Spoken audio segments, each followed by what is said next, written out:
What is up, girl bosses? Today we're checking out my top 10 EPs of the year 2022. Happy New Year. We're in 2023 right now. And just before we get into it, your favorite EP may be higher or lower, not even on this list. And, you just have bad music taste.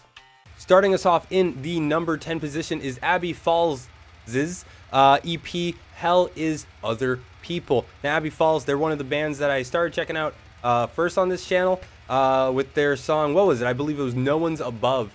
And they've come a long way. They signed to Seek and Strike, and with this EP, they really explore a bit of the sound that they've cultivated up to this point, and a little bit more. So of course you got your straight up deathcore, and then there's some really cool like electronic elements. In some song it gets even a little bit black metal. Vocals, pristine, great screaming, great lows, great gutturals. It's got it all. It conveys a lot of emotion and really great structure. It's not just repetitive, right? There's a very good storytelling throughout these songs. And out of these songs, my favorite would have to be Pitch Black. In the number 9 position, we have Meyer Lore's Underworld EP. This is the follow-up to their 2018 album, Mire, one of my all-time favorite albums just because of how fucking brutal it is. And they kind of keep that up with this EP. So here, they're actually exploring more of Dan's cleans. And man, he kills it. He's always killed it. He's got a great vocal range. A lot of variety in his vocal style, and of course the instrumentals of Meyer Lore are nothing to be scoffed at because they are some of the heaviest in the scene. Check out this if you haven't, and of course check out Mire if you haven't.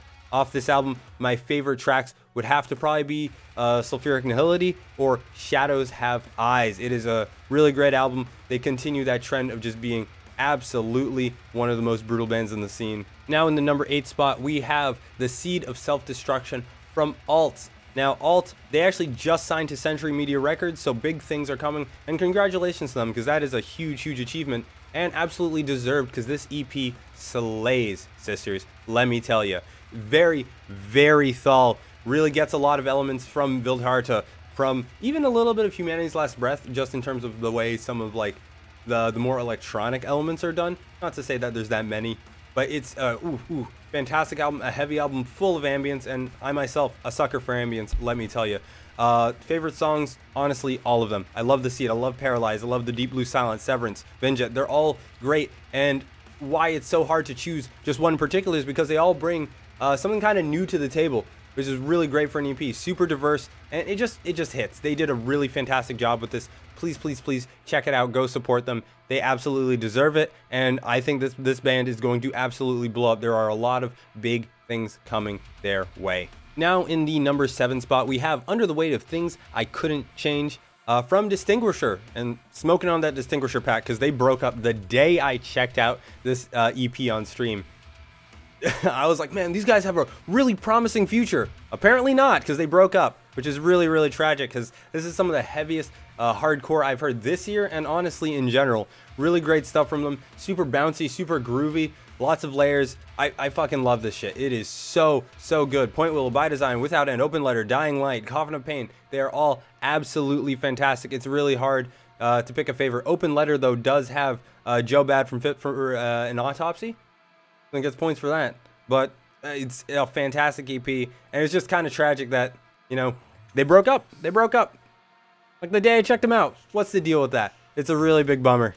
You knew it had to be on the list. And the number 6 spot is Lowest Form of Animal from Kubla Khan, and oh my god, what an iconic sound they have. Fairly straightforward instrumentally, but Matt Honeycutt has such a fantastic voice. It is so satisfying to listen to them. Their guitar tones are just perfect. The way they execute things is just pristine. Loyal to None, fantastic. Taipan, fantastic. Resentment, fantastic. Dynasty, fantastic. But above all, my favorite song has to be Swan Song featuring Scott Vogel of Terror. The way this band also approaches lyrics too, really fantastic, really in depth. It's just a lot to appreciate from this band, and the groove that they have is just unparalleled. I fucking love their mixes. They are so good, so brutal, and they just get you going. It is almost uncontrollable. You just start headbanging. It's so good. If you missed this, and I don't know how you did, but no judgment. Please go check it out. It is fantastic stuff. In the number 5 spot with some of the most beautiful album art to come out of this year is Crown Magnetar's EP Alone in Death, a 6-track EP that absolutely slays. And again, look how gorgeous that art is. That is some of the most beautiful stuff I have seen this year. Gorgeous, gorgeous. And let's talk about the music. So heavy. Oh my god, Crown Magnetar with their album The Codex of Flesh, they destroyed it. I believe that was, yeah, 2021. So literally just a year apart, they're dropping even more heat, and they got a lot more in the works. I love this band. Ever since I started listening to them, it's really hard to turn them off. Alone in Death, the title track, fantastic. But something that really shines through on this track is Realistic Flesh Mask featuring Nick Arthur. It's just everything that they have put out so far has been fantastic, and I'm really excited to see where their career takes them, because they have so much potential. That like technical blackened deathcore, it's just it's a niche genre, but it is so complex and it is so fulfilling. And these guys, they have such a great groove. Dan Tucker's vocals, he's just got a fantastic flow. He doesn't do like the cop out that you hear oftentimes in deathcore, where it's just sort of low and slow lows. He has like a really nice rhythm that I feel like it's really tough to get that, just in terms of like breath management. It's just brutal. It gets you going, right? Not only are the instruments insane, but the flow is insane. It's just fantastic. Fan-fucking-tastic. Please check out Alone in Death if you haven't. And of course, The Codex of Flesh. This band is a band to keep your eyes on, I promise you. In the number 4 spot is Bluenothing from the Florida Black and Death Doom band Worm. Now, this EP, you know, it's outside of core. This is the first one on the list outside of core. So a lot of you guys may not have heard it. I implore you, please check this out, because it has some of like the grooviest black metal riffs with some death metal riffs, great vocals, and the thing that really stands out about this EP, oh my god, the guitar work is so just gorgeous, emotional. They use atmosphere so well. It's pristine. It's pristine. This is actually an EP that is composed of cut songs from their 2021 album Foreverglade, which is also something you really should check out. Please check it out. But what they did here is fantastic, and I'm really looking forward to their career, because they're very underground in the scene, and I really think they can push through. I really do love the elements that they've brought together in this band, and it's just it gets me going. I love this EP. Favorite track is probably the title track, Bluenothing, or Shadowside Kingdom. Either will do, but this whole EP is fantastic. It tells a story. It tells a story. It's great structuring. Love this. Now in the number 3 spot is the surprise follow-up to their 2021 album Eternal Blue. This is the EP from Spiritbox, Rotoscope. Now this is a very experimental EP, bringing in a lot of different elements from new metal. You know, tour with Limp Bizkit once can be a pretty influential time, but in Rotoscope, there's more of like that sort of like modern new metal. It's got a little bit of a party vibe. Sew Me Up, big on the Korn. Same with Steer. And honestly, Korn is kind of prevalent throughout this EP, though mixed with that kind of classic Spiritbox sound that we know and that we love. It's really interesting. Definitely super experimental. I do appreciate that, you know, they're stepping outside of their box, trying new things, and kind of mixing it with their own sound.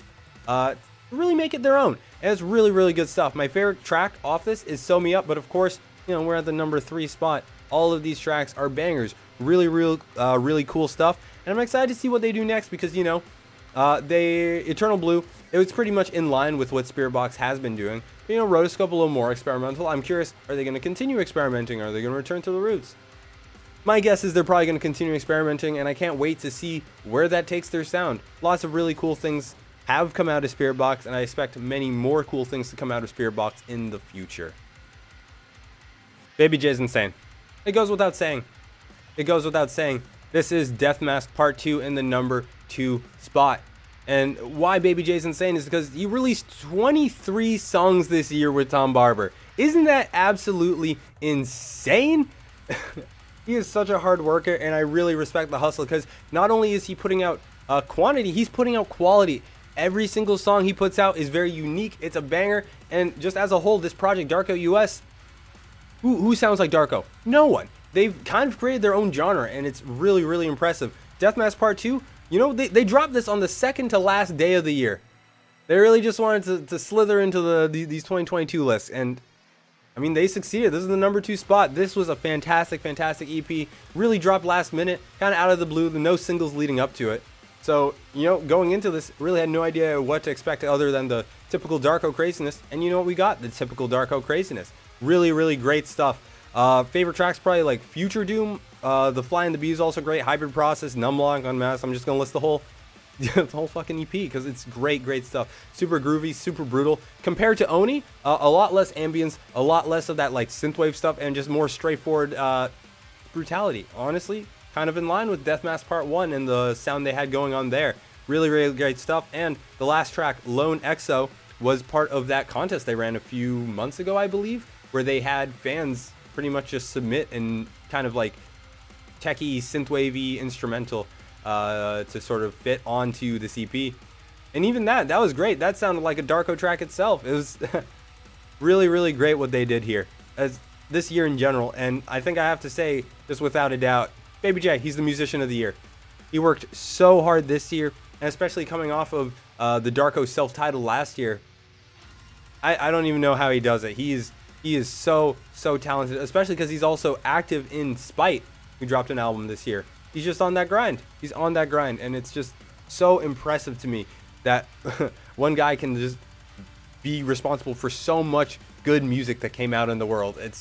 It drives me like insane. I have no idea. I can't even wrap my head around it. But this, fantastic EP. Number 1, it's apparent by a long shot. Very easy decision to make. This is the Divine Stigmata from Disembodied Tyrant. You might be thinking, you know, blackened deathcore. It's kind of the trend right now. Everyone's doing it. Everyone's about to get in on it. What's so different about Disembodied Tyrant? Well, I'll tell you what's different. Currently, the trend is everyone in blackened deathcore, they're taking from like the older bands, right? You got a little bit of Emperor, you got your Mayhem, you got your Dark Funeral, and at most like a little bit of Dimmu Borgir, and all of those are fantastic. Fantastic influences, very cool, very novel to blend with deathcore. Like that stuff sounds great. What Disembodied Tyrant does differently is that they're getting into some of the more modern, later black metal bands that are currently out there even to this day. So there's a pretty big behemoth influence in this. And even on the deathcore side, there's a little bit of Infinite Annihilator on this that just makes it absolutely batshit. Really great structuring. All of these songs, there's no circularity at all. These are very linear songs that progress as a very nice story, right? It has that feeling of progression versus just returning to a same point, looping breakdown, right? You know, that has its value. Really great for hitting the gym, of course, but just in terms of engagement, like I like this better where it's a more linear story, and they really accomplished this. It's a very novel sound, and I think this is the sound that, you know, everyone's gonna be trying to shoot for. That Infinite Annihilator mixed with that sort of more modern black metal sound. It's super novel. No one's doing it yet, but I do think that this is the direction the scene is going to take, and I really do appreciate what Disembodied Tyrant has contributed to the scene this year. Very exciting to see what they do next. Of course, favorite track on this, it's really tough, but I think it's probably the title track, the Divine Stigmata, though Crow Black Sky, Reincarnate, Omen Killer, Brimstone, and Fire. These are all very fantastic tracks. We're talking about the number 1 anyways, baby. Like, it's just so easy to give these guys the number 1 position. If you haven't checked this out, and you might not have because, you know, they aren't like touring at all yet, so it's kind of like they're an internet project as of now, so you might not have heard of them. You've heard of them now. Go check them out, please. They absolutely deserve the support, and they really killed it this year. I'm excited to see where their future takes them because they showed a lot of potential with this release. Alright guys, so that is my top 10 EPs of 2022 list. Let me know what you think of it, what your own personal list is. And of course, if you did like the video, I'd appreciate if you liked the video. Subscribe to the channel. It's free, helps me out a ton, helps you find new music. And speaking of new music, I got Sunscourge. Sunscourge, that's my project. Linked in the description below along with all my social media. Give me a follow on all those platforms. But of course, love you guys so much. Thank you for watching, and thank you for a great 2022. Happy New Year.